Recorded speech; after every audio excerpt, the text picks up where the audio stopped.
This bottle seems to be dropping early year. I don't know if that's a trend they're going for at Old Forester, but it drops early in the year and then just dissipates over time really quickly, in my opinion. Fast, yeah. I only got one bottle last year, and that was the only one I've ever seen, and I got lucky for that. We got this bottle just recently, and they're on the shelf still, but once they're gone, they're gone. We're going to give this one a shot and let you know some alternatives that we recommend. Stay tuned.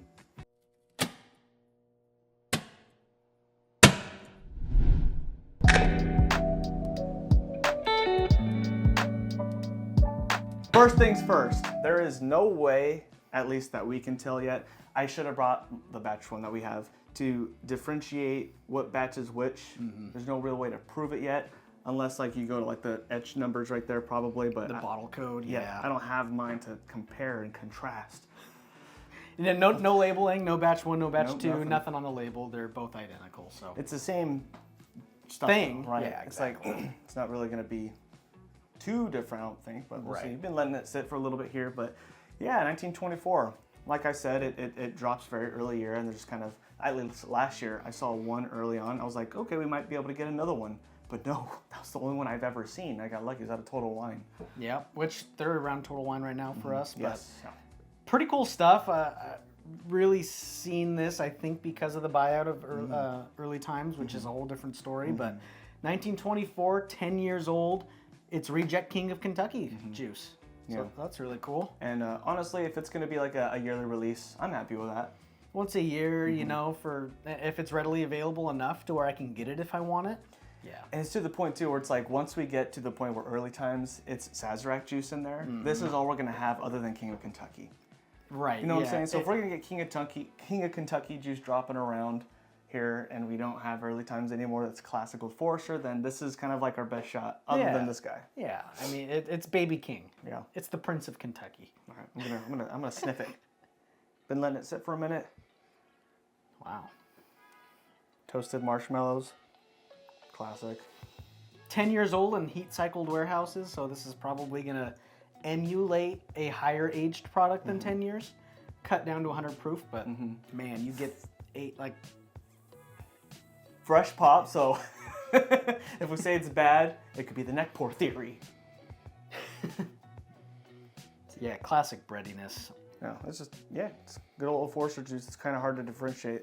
Like, I guess, you know, it's more deeper notes, but it's like, yeah, this is the Bottled and Bond, but just more aged, you know? It's almost like a mix of the Bottled and Bond, the 1910. and the 1920. Like, it's kind of, it smells higher than its proof. I was gonna say that too. Actually, this one actually smells higher than its proof point. But it's got like that almost like double oaked kind of thing going on, Right. where it's just so sweet and marshmallowy with that Old Forester. Got the does. color too. It's definitely got the color.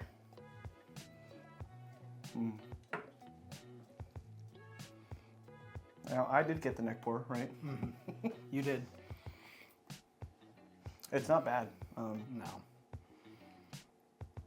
It's like, at first it's like, oh man, okay, this is nice deep aged whiskey. It's a little bit bitter now. Which I think we ran into with the other one we got, the first batch, yeah. Where we weren't impressed right off the bat. But now it opened up. It's really good. Right now, a whole year being open. We haven't revisited it like on camera, but man, we've been taking sips of it. It's really good now. I don't know if that's the case with this one, but it's not bad. It's just 10-year juice, you know. Yeah, it's good. It's good. It's good. It needs a bump in proof or a drop in price. 100%. $115. It needs to be 115 proof. If I had more proof in it, it would be more easier of a buy for me, but It just waters out at the end. You know, that's my only issue. Everything up to that is pretty cool. so $115 MSRP. Yeah. If you check your Costco's, which wasn't a thing last year, they're dropping these in Costco's, and around here in Washington at least, $99 before tax. So Insane. under MSRP. Yeah, like that's a no-brainer for me. So check your Total Wines for MSRP. Check your Costco's. See if you can get one for under MSRP, man. They might be flying off the shelves though. Oh, because yeah. I think last year people learned, at least I learned, that these things fly. You know? But I think it lasted 2 or 3 weeks and they were just gone for the year. For sure. It was insane. For sure. I don't know if they're gonna, do anything to mitigate that this year. If there are more releases, or they just kind of had more backup on this time. Because it's like you do a first time release, and it's like kind of like the trial stage, right? Right, test the waters. Yeah, kind of like Maker's Mark Cellar Aged 2023. Man, that's in my opinion, at least very, very limited. And I've seen a lot of 2024s everywhere. A lot more, at least. A lot more, well, none from MSRP, but a lot more of those. And it's like, that's now when you think of cellar age or you go on the trade things, it's the 2024 every time now. Exactly. It's like, so it's like, yeah, the first time release is always going to be that little test period. But then the next time it comes out, that's usually the case with like releases or whiskey or new releases like this. So. And Brown-Forman's awesome about that. They try to make sure their stuff is shelf stable, you know, to the best they can. Just like this, they learned that everyone loves these, so they're just pumping these out. Same with the ryes. I can find a rye a lot easier than I could like 2 or 3 years ago. Great prices too for that. Okay. I can think of quite a few bottles that I could have for an alternative to this bottle if I miss out. Yeah. We talked about it and we agreed. Yeah. But it's good to taste it. Yeah. And to think, you know, because I can be pretty spontaneous. If I have a spontaneous feeling when I'm looking back at the shelves, I'm like, you know what? Nope, this too. But it is interesting. It tastes a little higher than its proof, which does remind me of the 1910. I mean, it's at 93 proof, but the double oakness of it and the deepness flavor, it just totally. It allows it to taste a little higher than its proof, or make up for it rather. And this is my favorite of the core releases. Yeah? I think it always will be. It's so good. It's weird. This does the opposite for me. Over time, it gets a little worse. Either that, or I'm just starting to not enjoy double oaked or toasteds as much. It's harder for me to enjoy them. Huh. I'm wondering if that's just if it's just me problem, a palate change issue, or let me know if you guys have the same, you know, experience the same thing. If your palate changes on double oaks much, let me know. But no, this is like, it's definitely my favorite of the core lineup, and it has that deep richness, dark notes in it that emulate this pretty well too. Oh yeah. This obviously has the age on it and the proof over this one, but honestly, if you side by side these in a blind, which I think I want to do at some point, it might be pretty close. Yeah, I mean, this kind of has all that sweetness. Their double oaked, like you said, is all sweet and less barrel. Yeah. So that's going to emulate, you know, how much the bump in proof, you know, all that you have in the juice. So that's a good pick. It's crazy. Like, oh, let me be fair and just. It's pungent. I think I like the smell of this better. It's sweet. It's really nice. Man. So on the nose, this wins it for me. But yeah, that's solid. That's a good comparison. You know, same distillery too, and it's a core. It's not going anywhere. I can't do an alternative video about this bottle without doing the obvious. Well, it's the same juice. Exactly. 1, 2, 3. Early times, bottle and bond. Same exact mash bill. Boom, 1924, King of Kentucky. Is it going to stay the same mash bill as Sazerac juice? Nope. So that's the whole thing. I don't know if we went over that already, but that's the whole thing too. It's like you can justify getting this bottle more so because this is going away. Because this is not for long. I think that, oh my gosh, we got like a month or two. You're right, dude. I think before that rolls out. That's crazy. Yeah, so very limited number of bottles are even in this mash bill that Brown-Forman does. Early times was also what they'd kick all the reject barrels to, so there's that's why it's such a bang for the buck. Comes in a liter, $20, can't beat it. And on the flip side, you had King of Kentucky, which is $300 MSRP, aged for 16, 15, 14 years in heat-cycled warehouses. So there's flagship product. It's just a phenomenal product. So with them selling this off, they're like, well, right after, they started bringing out these guys. So that's going to be kind of their stand-in for the reject barrels. They're giving us more age with that statement.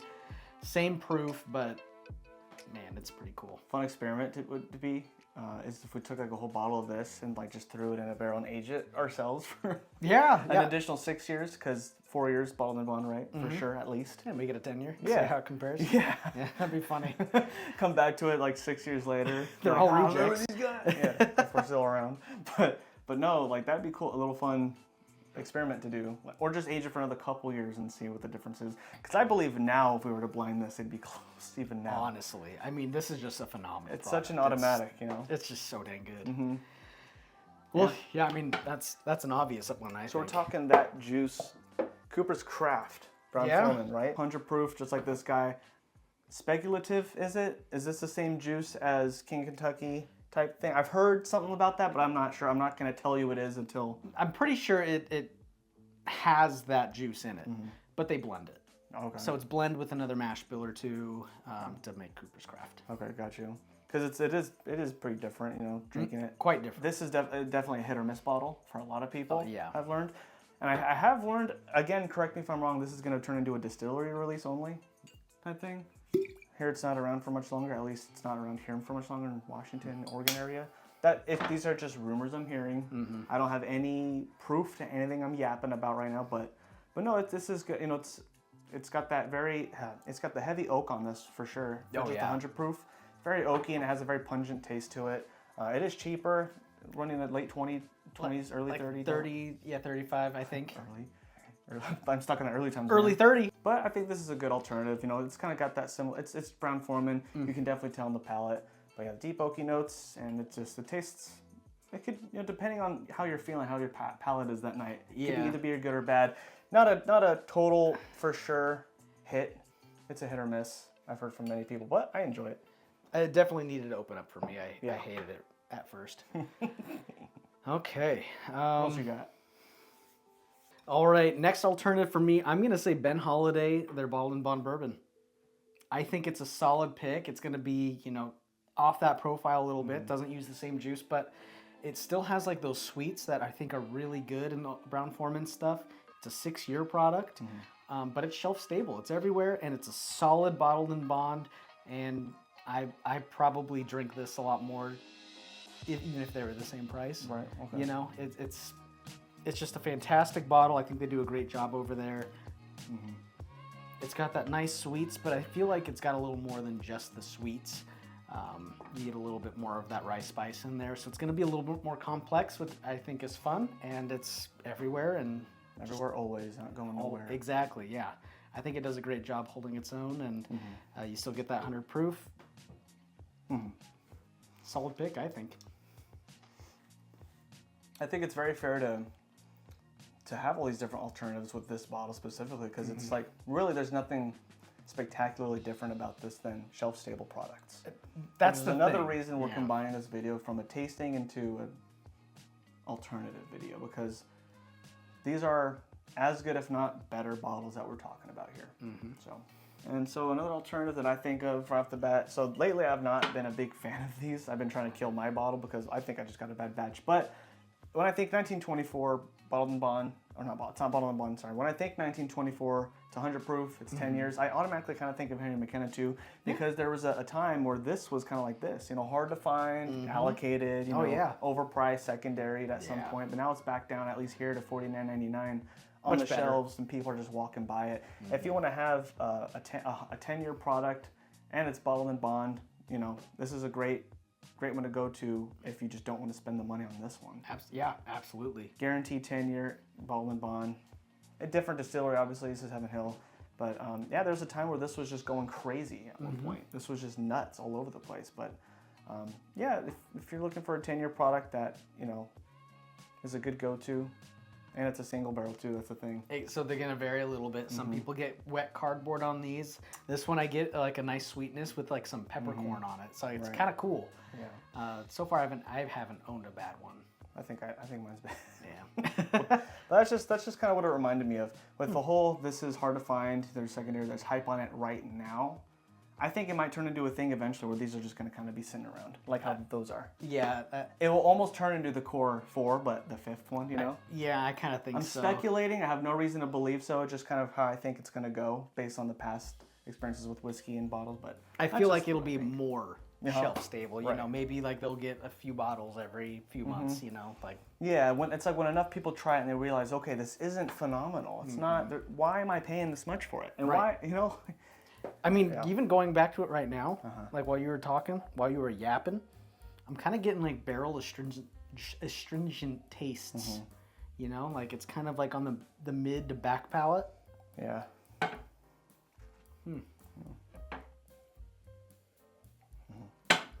Lots of barrel. Well, yeah, for sure. Right away. That being said, I got one more for y'all. I'm going to one up the 10 years with 12 years.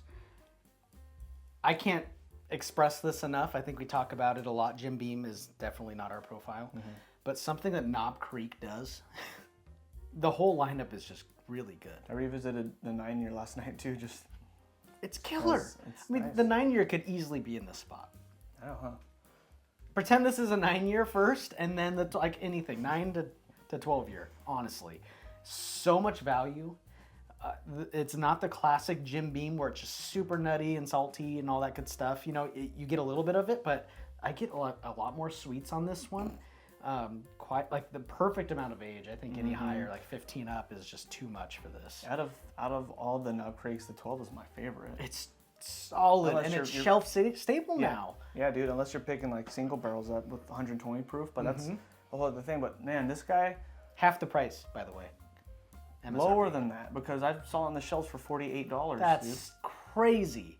I think that must have been like a Total Wine mistake. It must be. But this was Total Wine, a huge, like retail store. Usually they're on it with their prices. You would think. No brainer. But $48 is what I saw. I'll put a picture up right here. I'm not lying to you guys. It's a no brainer. But yeah, 12. It's an extra 2 years and it's less than half the price. And it's really, really good. My favorite of the core Knob Creek releases. I mean, And those 9 years are right behind it. Even the store picks you can get everywhere that are 100 proof. Even the 120. Like, oh yeah, they're so good and so cheap, and True. it's just killer. Honestly, 9-year, 12-year, and those store picks, I think, like just more than half the price and just solid picks. right. So like now begs the question: do you guys think we're just bullcrapping and throwing shade on this just cause we did last year too, or didn't talk about it as much? I believe last year. We threw it in a blind. Yes, we did. You're right. See, that's what I was going to say too. Last year we did it in blind. This was at least second place, I believe, for both of us. So there's that at least. So there's 5 Something bottles. to think about. I think. Or did we do just a ton? We did Whiskey Row. Okay. Yeah. So we did Whiskey Row with this, and it was second place for both of us. Do you want us to do a blind with this bottle and our recommendations and see what happens? I'm down. We could throw that. We could get a short compilation down. That'd be fun. Or just make it a video of us doing that. I'm down. Because I want to do a little bit more with this bottle. I want to like it more. I need to put it through its paces for sure. I want to do more with it. I want to like it more. But at the moment, it's not doing it for me. Yeah. It's okay though. It's a good, enjoyable pour, and it's something you could sit on for a while. Yeah. Because like it does interchange and kind of evolve as it sits in the glass. And Yeah. You sit with it and be patient with it and get your whiskey tongue on. This is my first drink of the day, so just kind of let it sit around, get your mouth used to the taste. It's a good pour for sure. You'll enjoy it, and I think you'll have it might not be the best first impression, but it has a good last impression. Like, when you finish the glass, it's like, you walk away with a good. Yeah. It doesn't leave anything bad. it leaves a really good finish, I will say. It doesn't. The finish isn't drying off or just drying away for me. That's the thing, is it's not leaving me with a dry mouth, and it's not flowing away so easily. I still get a little bit of that barrel in my mouth and a little bit of that marshmallowy, sugary flavors. It's nice. So it does have some stuff going for it, but for a 10-year product and for what other 10-year products there are out there for the price points, it's hard to justify that. It's a big jump. Yeah. I wanted to thank you all for getting this far in the video, and I wanted to thank also our Patreon members. Appreciate you, loyal friends, and all the friends in the Discord. If you want to check it out, the Discord is going to be in the link below. We just talk whiskey, talk beer, talk wine, Canadian, Japanese whiskey now, Scotch, Cocktails, you name it. We've been like adding channels. We're just having people talk about whatever they wanted to in the channel. It's nice. But no, thanks for watching. This is Brothers Barrel. I'm Harrison. And I'm Chris. Make sure to drink responsibly, and y'all have a good rest of your day. Good night.